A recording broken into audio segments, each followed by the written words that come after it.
کہ میں تو اللہ تعالیٰ کا لاکھ لاکھ شکر ادا کرتا ہوں، پاکستانی اللہ تعالیٰ کا لاکھ لاکھ شکر ادا کر رہے ہیں کہ جنہوں نے آہنی دیواریں مہاجرین کے لیے مغرب کے ملکوں نے بنائی ہوئی تھی، وہ روند کے آہنی دیواریں وہاں تک اگر کوئی کووڈ-19 پہنچ سکتا ہے تو تفتان سے بھی ہمارا بارڈر لگتا تھا جہاں انفیکشن موجود تھی، اور ہمارا گلگت بلتستان سے بھی بارڈر لگتا تھا۔ اللہ تعالیٰ کا شکر ادا کرنا چاہیے، اور لیٹس ناٹ پلے گاڈ کہ خدائی دعوے نہیں کرنے چاہیے کل یہ ہو جائے گا اور کل فلاں غلط ہو جائے گا۔ اچھا گمان رکھنا چاہیے۔ ابھی تک کورونا کے بارے میں جو policy prime minister Imran Khan کی، ان کی حکومت کی، جو پالیسی NDMA کی، جو پالیسی اسد عمر کی کمیٹی کی، اور جو پالیسی ہمارے قومی اداروں نے، جن میں افواج پاکستان کا نام ضرور لینا چاہیے، انہوں نے جو بنائی، اس کے نتیجے میں ہم اس کو کنٹین کرنے میں کامیاب ہوئے ہیں۔ اس کا دوسرا حصہ یہ تھا، اور اب تیسرا حصہ جو پیشن گوئیوں کے اوپر اور بری خبروں کے اوپر مشتمل تھا کہ ورلڈ بینک نے یہ کہہ دیا ایسا ہو جائے گا، WHO نے ایسا یہ کہہ دیا اور ایسا ہو جائے گا۔ میرا خیال ہے آپ کو یاد ہوگا کہ فیبروری کے اینڈ میں اور مارچ کے شروع میں WHO نے بھی کچھ کہا تھا، ایشین ڈیولپمنٹ بینک نے بھی ایک پریڈکشن جاری کی تھی، اور ورلڈ بینک نے بھی پریڈکشن جاری کی تھی کہ پاکستان میں بہت بڑے پیمانے پہ بھوک آئے گی، فوڈ کرائسس آئے گا، اور پاکستان میں بہت بڑے لاکھوں کے حساب سے تباہی ہوگی۔ اللہ تعالیٰ کی مہربانی سے پاکستان کے علاوہ کسی جگہ اتنے اچھے طریقے سے فوڈ چین بحال نہیں رہی، انڈیا میں نہیں رہی، امریکہ میں نہیں رہی، بڑے ملکوں میں جن کی صنعتی ترقی آسمان پہ ہے ان میں بھی نہیں رہی، جس طریقے سے ہماری فوڈ چین چلتی رہی۔ اس پہ ان اداروں کا شکریہ، اس پہ اللہ تعالیٰ کا لاکھ لاکھ شکر۔ یہ بحران جناب چیئرمین ابھی چل رہا ہے، ہم نے ایک مرحلہ کراس کیا ہے، ہم اس کے دوسرے مرحلے میں ہیں، اور ساری دنیا اس کے اندر دو طریقے سے اپروچ کیا ہے اس بحران کو۔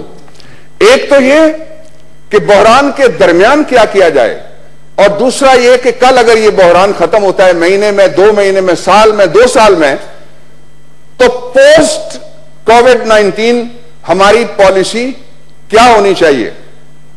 پاکستان کی تاریخ میں مجھے اس بات پہ فخر ہے، اپنی حکومت پہ، اپنے عوام پہ، اپنے اداروں پہ، کہ پہلی مرتبہ اتنے بڑے پیمانے پہ ٹرانسپیرنٹ طریقے سے، شناختی کارڈوں کے ذریعے سے، انگوٹھے کے نشان کے ذریعے سے، پورے پاکستان میں، جن میں بلوچستان بھی شامل ہے، جن میں گلگت بلتستان، آزاد کشمیر اور باقی تینوں صوبے اور ICT بھی شامل ہے، وہاں پہ پیسے تقسیم کیے گئے، اور کسی جگہ سے کوئی شکایت نہیں آئی کہ پیسے کسی بڑے کو مل گئے اور چھوٹا محروم رہ گیا، اور پیسے کسی غلط کو مل گئے اور حقدار کا حق چھین لیا گیا۔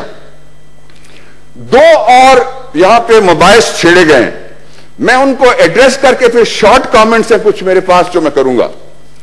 ان میں سے ایک بحث یہ ہے کہ گویا یہ حکومت 18ویں ترمیم سے چھیڑ اور چھاڑ کرنے لگی ہے۔ میں اس پہ حکومت کا موقف دینے سے پہلے آپ کے سامنے 2 فیکٹس آپ کی اجازت سے ہاؤس کے سامنے رکھنا چاہتا ہوں جناب چیئرمین۔ اور میں جب سے آیا ہوں تقریباً 35 دن میں نے جو پینڈنگ لیجسلیشن ہے اور پینڈنگ ایشوز ہیں جن کی وجہ سے ان اسمبلیوں کی طرف انگلیاں اٹھتی ہیں، ان ایوانوں کی طرف حرف آتا ہے، وہ میں نے معلوم کرنے کی کوشش کی ہے۔ اس کے نتیجے میں جو ایک آج سے متعلقہ آپ کے ساتھ ہوں کہ جو 13 اگست 2018 سے لے کے 27 فیبروری 2020 تک جو ہماری پیاری آئینی ترمیم ہے، اس ہاؤس میں 2 لوگ ہیں، میں ایڈوائزر کی حیثیت سے فارمر سینیٹر اور میاں رضا ربانی صاحب، ہم دونوں نے وہ سٹیئر کیا، ہم دونوں اس کمیٹی میں تھے، میں لا منسٹر تھا اور وہ کمیٹی کے ہیڈ تھے. اس ترمیم کے حوالے سے جو سینٹ میں 18ویں ترمیم کے بعد 2010 کے بعد آئینی ترامیم کے لیے جو بل آئے ہیں وہ صرف 3 بل ہیں جو حکومت کی طرف سے آئے. ایک بل خود رضا ربانی صاحب کی طرف سے آیا اور باقی نام لیے بغیر سینیٹر شیری رحمان صاحبہ کا بل بھی پینڈنگ ہے. سینٹ میں آئینی ترمیم 18ویں کے بعد 14 بل اس وقت پینڈنگ ہے جو کہتے ہیں کہ ترمیم کرو. اس میں 14 بل جناب میرے پاس پوری تفصیل موجود ہے. دوسرا 2 لفظوں میں اور چند سیکنڈز میں جو نیشنل اسمبلی ہے اس میں جو گورنمنٹ کے بل ہیں 2019 کے 2 ہیں کانسٹیٹیوشنل امینڈمنٹ گورنمنٹ نے مانگی ہیں اور جو پرائیویٹ ممبرز ہیں وہ ساری سیاسی جماعتوں کے لوگ اس میں شامل ہیں. اپوزیشن کے زیادہ ہیں. 26 آئینی 18ویں ترمیم کے بعد اس ترمیم میں ترمیم کے لیے 26 پرائیویٹ ممبرز بل قومی اسمبلی میں موجود ہیں اور یہ سارے بل ٹھیک ہیں. اس کا سبب یہ ہے کہ اس آئین کے اندر آپ نے آرٹیکل 238 اور 239 رکھا ہے جس کے ذریعے سے آئین میں کسی وقت بھی ترمیم کی جا سکتی ہے. لیکن let us talk of today. آج جب میں اس ایوان میں گفتگو کر رہا ہوں تو حکومت کے ٹیبل پہ 18ویں ترمیم کے حوالے سے کوئی ترمیمی بل نہیں ہے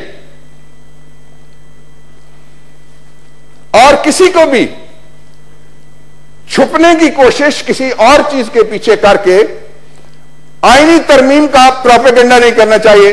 میں سیاست پہ نہیں پڑھنا چاہتا لیکن ایک چیز سب نے کہا میں اس پہ حیران ہوں میں اس پہ حیران ہوں.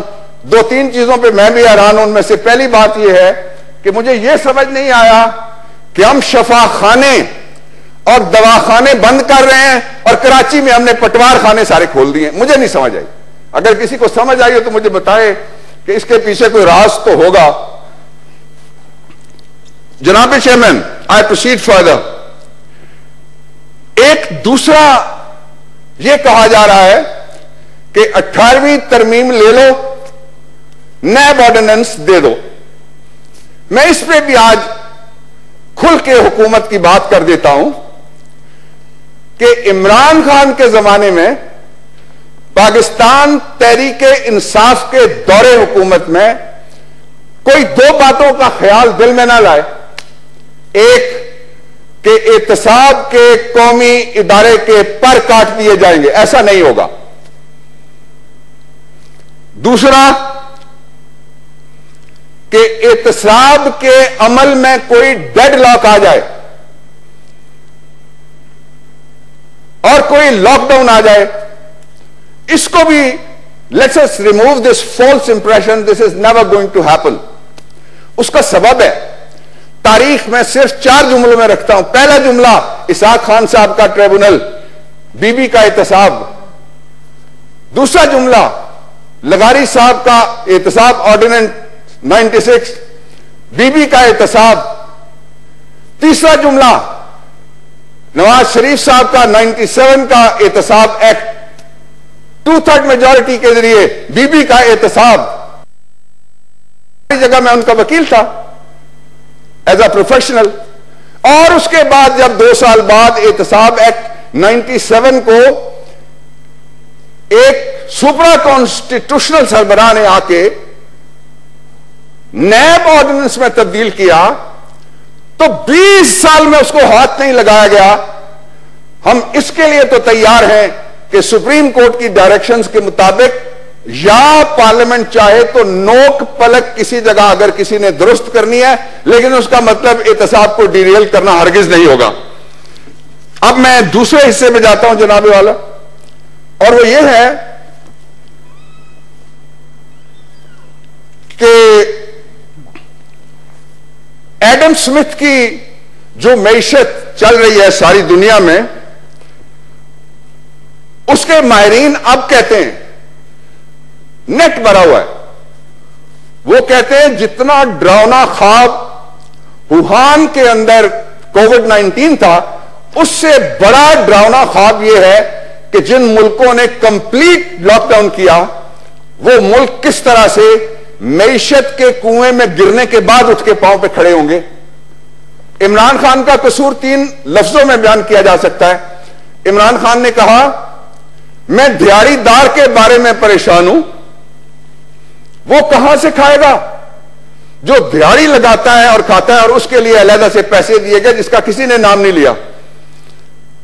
دوسرا اس نے کہا وہ لوگ جن کو نجی اداروں نے ملازمتوں سے محروم کر دیا ہے، کووڈ-19 کا فائدہ اٹھاتے ہوئے میں ان کے لیے پریشان ہوں، ان کے لیے علیحدہ سکیم آ گئی. اور تیسرا کہا کہ کروڑوں لوگ وہ ہیں جن کے خاندان احساس کیش کے ذریعے سے، اگر کوئی شکایت ہے تو اس اجلاس کے خاتمے کے بعد بھی میں بیٹھ سکتا ہوں. میں کل اور پرسوں اور ترسوں بھی ادھر ہی ہوں، میں اس شہر کا رہنے والا ہوں، یہ شہر اور میں اکٹھے جوان ہوئے ہیں. وہ مجھ تک پہنچا دیا جائے، میں 3 چیزوں کا جواب دینے کے لیے تیار ہوں. ایک یہ کس جگہ گڑبڑ ہوئی ہے احساس کیش پروگرام میں یا تقسیم کے باقی عمل میں پوچھ کے خود ان لوگوں کو کٹہرے تک لے جانے کی اس ایوان کے ساتھ وعدہ کرتا ہوں مدد کروں گا اگر کوئی گڑبڑ ہوئی ہے. گڑبڑ نہیں ہوئی. ایک دوسرا سراج الحق صاحب اور ان کے جو کو سینیٹر ہیں جماعت اسلامی کے، ہمارے دوست اس وقت دونوں موجود نہیں ہیں، انہوں نے کہا کہ کسی ہسپتال میں لاش کی بے حرمتی ہوئی ہے، جگہ نہیں بتائی، مریض کا نام نہیں بتایا، ادارہ نہیں بتایا، صوبہ نہیں بتایا، ہاسپٹل نہیں بتایا. بتائیں، آج نہیں پرسوں دے دیں، اس کے اوپر بھی ہم کارروائی کریں گے. پوری طاقت سے اور قانون کی طاقت سے کارروائی ہوگی. اور تیسرا لائٹر نوٹ پہ ابھی تھوڑی دیر پہلے، گھنٹہ پہلے، شاہ صاحب مشاہد حسین سید صاحب، ہم حضرت عباس علمدار کی اولاد، ان کے داد پوترے ہیں، انہوں نے 30 ارب روپیہ جو مجھے دیا تھا وہ میں شکریہ کے ساتھ واپس کرتا ہوں. میرے دور میں نہ کچھ مانگا گیا، نہ کوئی سمری گئی ان دنوں میں، اور نہ ہی میں نے کبھی کچھ کہا کہ اس منسٹری کو کچھ اور دے دیں. اس کے ساتھ 2 چیزیں اور ہیں. جہاں عمران خان کا دوسرا غلط اقدام جو ہے وہ یہ تھا کہ اس نے کسی جگہ، میں قبروں تک نہیں جاؤں گا، میں صرف اتنی بات کہنا چاہتا ہوں، کسی جگہ، کسی اشتہار میں، کسی تقسیم میں، کسی ڈسٹریبیوشن سینٹر میں اپنی تصویر نہیں لگنے دی، نام نہیں لگنے دیا. میں ایک بات پتہ نہیں مجھے کہنی چاہیے لیکن پیر صاحب بیٹھے ہوئے میں کہنا ہی لگا ہوں کہ ہر جگہ اوپینین ہوتی ہے.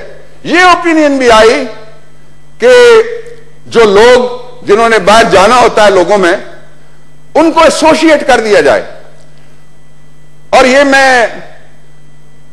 ہم 3-4 یہاں چشمدید اس بات کے گواہ ہیں. ایک سے زیادہ مرتبہ وزیر اعظم نے کہا کہ یہ ساری اسکیمیں اللہ کو راضی کرنے کے لیے ہیں، یہ خدا کی رضا کے لیے ہیں.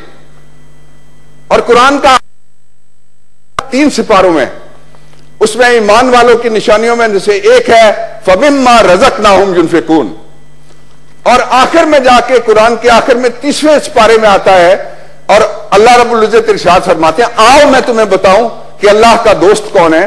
وہ جو لوگوں کو کھانا کھلاتے ہیں اور ان کو کہتے ہیں، لفظ بلفظ ترجمہ، I know Arabic like I know Urdu or English. آپ کے سامنے میں عرض کر رہا ہوں کہ اللہ، آؤ تمہیں میں بتاتا ہوں اللہ کے دوست کون ہیں. اللہ کے دوست وہ ہیں جو اللہ کی مخلوق کو، مسلمان کی شرط بھی نہیں رکھی، کھانا کھلاتے ہیں. ان کو کہتے ہیں نہ تم سے مجھے کوئی غرض ہے اور نہ مجھ سے میں تم سے کوئی مطلب رکھوں گا، میں نے تمہیں کھانا اس لیے کھلایا کہ میرا رب راضی ہو جائے. اور درمیانی راستہ آپ کے وزیر اعظم نے، جناب میں بات ختم کرنے لگا ہوں، اختیار کیا. ایک تھا کمپلیٹ لاک ڈاؤن، ایک تھا نو لاک ڈاؤن. اور عربی میں کہتے ہیں الحق بین افراط و تفریط، کہ درمیانی راستہ بہترین راستہ. جہاں ضرورت پڑی، اسلام آباد میں بھی لاک ڈاؤن ہوا، 4 یونین کاؤنسلز کے اندر لاک ڈاؤن ہوا، 5ویں بلکہ شاہ دیتا اس میں بھی لاک ڈاؤن ہوا، پنجاب میں بھی ہوا جہاں ضرورت نہیں تھی وہاں نہیں کیا گیا لاک ڈاؤن. اور ایک ڈیفینیشن ہے, اس پہ کچھ ابہام آیا کہ ایلیٹ کون ہوتے ہیں. یہی نہیں آیا, یہ ساری جگہ آیا. میں 2 مثالیں دیتا ہوں, سب نے اسلام آباد دیکھا ہوا ہے. ایلیٹ IAF-7 چلتے ہیں, اس کے شرق کی جانب ٹاپ ایلیٹس رہتے ہیں. نالے کے دوسری طرف کرسچن کالونی ہے, 35,000 کی آبادی ہے, ایک ایک گھر میں 80 لوگ رہتے ہیں, وہ ایلیٹ نہیں ہے. IAF-8 چلتے ہیں. سینٹورس کے پہاڑ والی سائڈ کے اوپر F8 ہے, یہاں ایلیٹ رہتے ہیں, کچی آبادی نہیں ہے. اس کے جو ساؤتھ ہے اس کے اوپر 5 کچی آبادیاں ہیں. زیادہ مہاجر آئے ہوئے ہیں پورے پاکستان کے, جو انٹرنلی ڈسپلیسڈ پرسنز ہیں. عمران کی وہ ترجیح تھی. اور آخری بات جناب یہ ہے کہ بھیک مانگی اس نے, پرانی عادت ہے اس کو. اس نے بھیک مانگی, شوکت خانم بن گیا. اس نے بھیک مانگی, نمل بن گیا. اس نے بھیک مانگی اور نہ وہ ظالم ہے اور نہ بے رحم ہے. اسی لیے نہ بھاگتا ہے نہ چھپتا ہے. بھیک پہلی دفعہ نہیں مانگی گئی تھی. ایک اور وزیر اعظم صاحب بھی تھے, یہ بھی کہا گیا کہ وہ بیماری کو اپنے مفاد کے لیے استعمال کرتا ہے. میں اس پہ تبصرہ نہیں کرتا, مجھے نہیں پتا کس کے لیے یہ کہنے والے جو فاضل ممبر ہیں انہوں نے کس کو مخاطب کر کے کہا اوہ بیماری کو اپنے لیے استعمال نہ کرو. میں نہیں کہنا چاہتا. اور جو پہلی بھیک مانگی گئی تھی اس ملک میں وہ تھی قرض اتارو ملک سوارو اسکیم کی. Thank you. Thank you. Senator Abdul